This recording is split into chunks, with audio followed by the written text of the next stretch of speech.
Bonjour monsieur, vous allez bien? Je m'appelle Laurent, je fais des petites vidéos YouTube pour savoir ce qu'ils pensent les jeunes. Aujourd'hui qu'on nous a masqués et tout là. Alors ben, c'est la jeunesse, ça vous rigolez ou quoi? J'en ai 56 moi. Vous êtes hyper jeune pour vous. Alors qu'est-ce que vous pensez de ce coronavirus? Vous avez peur? Ouais, il faut être prudent quoi. Ouais, de toute façon un jour ou l'autre. De toute façon un jour ou l'autre, je vais vous dire, avec ou sans coronavirus, on va mourir, on est d'accord? Hein? On va tous y aller. Hein? Ah ouais? Qu'est-ce qui vous est arrivé? Une mort subite. J'ai un copain qui a fait ça aussi à Marseille. 25 minutes, il est resté lui. 25 minutes? Ouais. Ça me paraît beaucoup. 25 minutes sans respirer.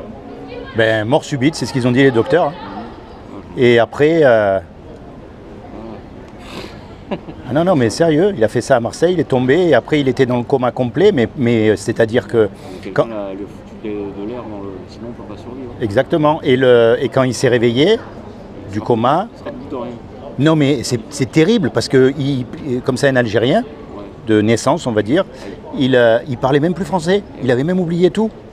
Et il était vraiment comme un... Je sais pas comment dire, il ne reconnaissait pas. Mais il s'est vite remis.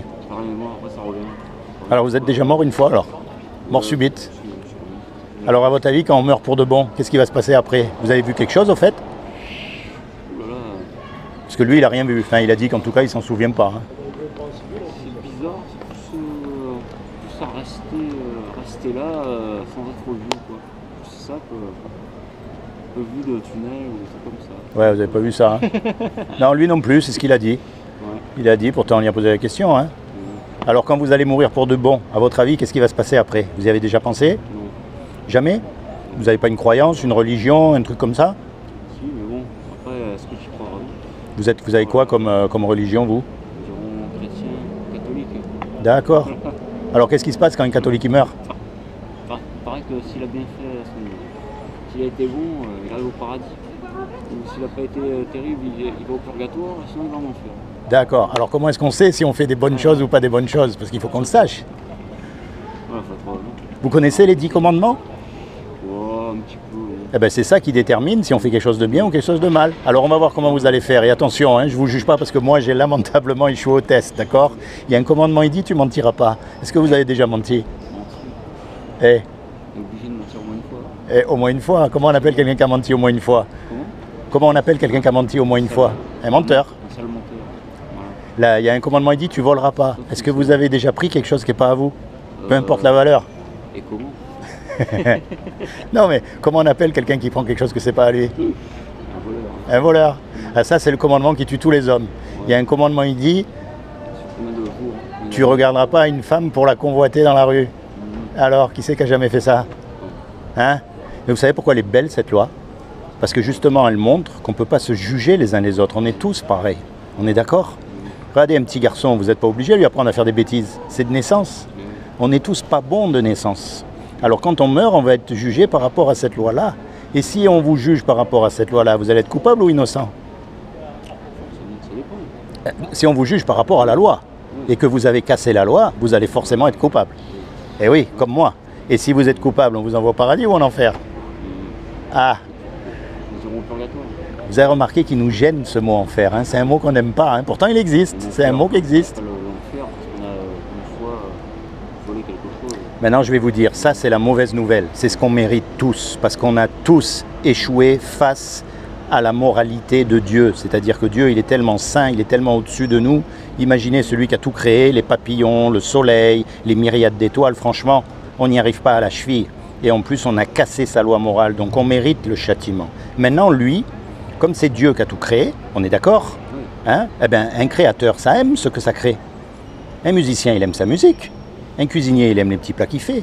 Dieu qui nous a créés, il nous aime et il ne veut pas nous punir, il ne veut pas nous condamner. Donc il a fait quelque chose pour que vous et moi, malgré qu'on soit coupable et qu'on mérite l'enfer, on puisse éviter justement son châtiment. Est-ce que vous savez ce qu'il a fait?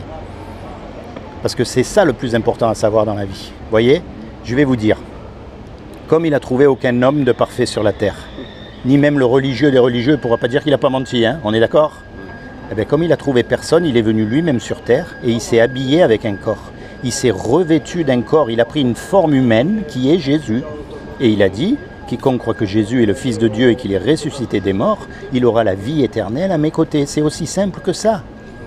Mais maintenant, il y a un petit truc quand même, c'est que les démons, ils croient, ils savent et ils tremblent, il y a marqué.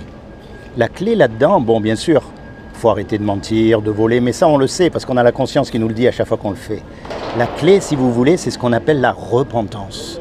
Et l'essence même de la repentance, ça veut dire quoi? Ça veut dire de se tourner vers Dieu. Ah, voilà, t'es mal tombé. Tu comprends? Il n'y a pas marqué, si tu veux, si tu vas dans une église, c'est bien, mais ce n'est pas l'essentiel.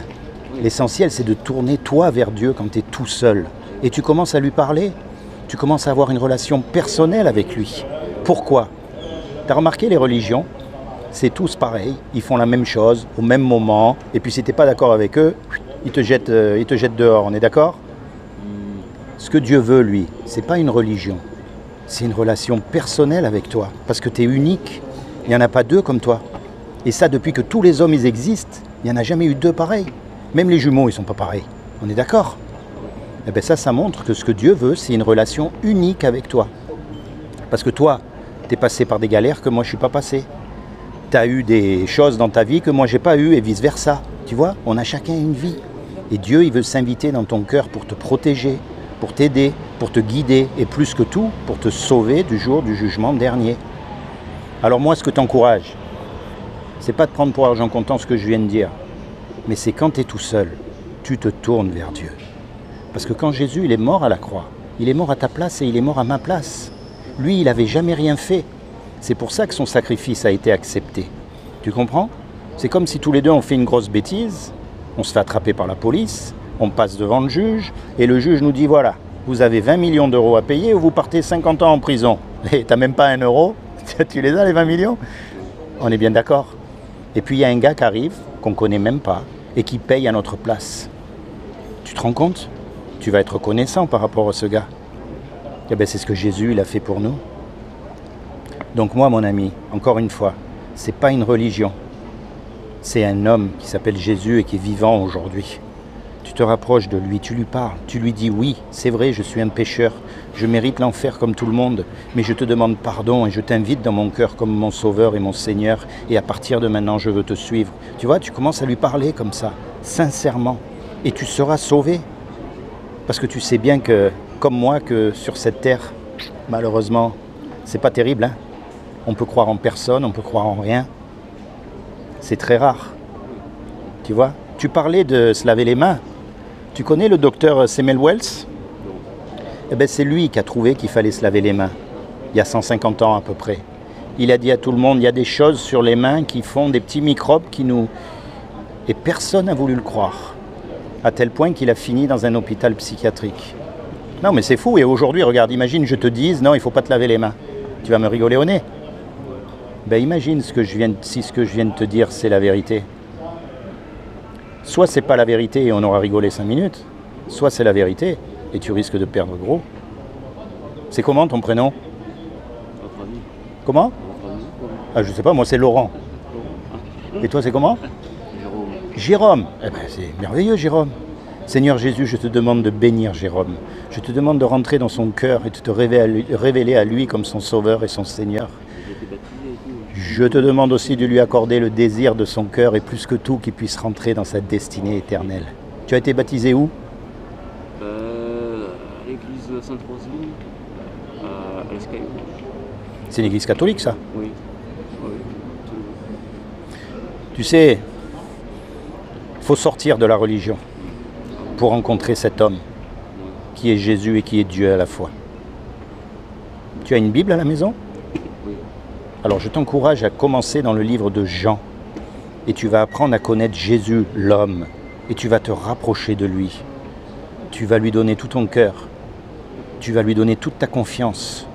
Tu comprends? Oui. Tu vas sortir de toutes ces institutions, que ce soit catholique, musulman, tout ça c'est que de la religion. Et tu connais l'histoire de Jésus. Qui est-ce qu'il a mis sur la croix? Ce sont les religieux de l'époque. Et aujourd'hui, qui c'est qui nous dégoûte de Dieu?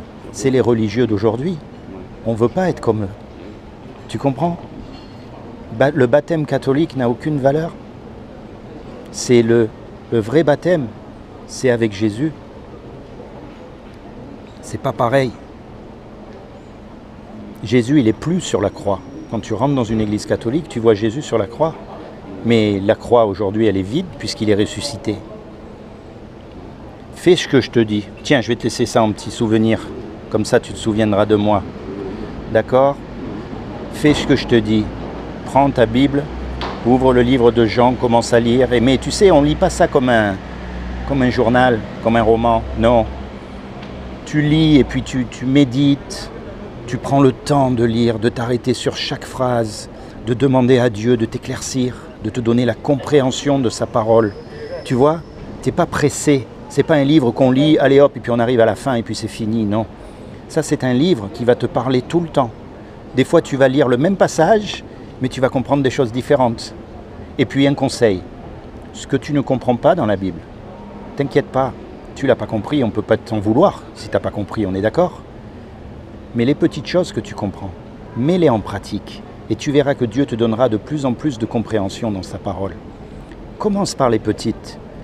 Tu ne comprends pas, c'est pas grave. Mais ce que tu comprends, quand la Bible dit ne mens pas, par exemple, et que la prochaine fois que tu es confronté au mensonge, tu es là, tu dis, oulala, si je mens pas là, je suis vraiment dans de sales draps. Mais Jésus, il est mort pour moi, alors je ne vais pas mentir, quel qu'en soit le coup. Tu vois? C'est ça la foi chrétienne. Sois béni, Jérôme. Merci de m'avoir écouté. Sois béni vraiment du fond du cœur. Hein? Un de ces jours. Puis j'espère qu'on se reverra là-haut. Parce que là-haut, il n'y a pas de coronavirus. Hein? Il n'y a rien du tout. Il n'y a que du bonheur. Sois béni.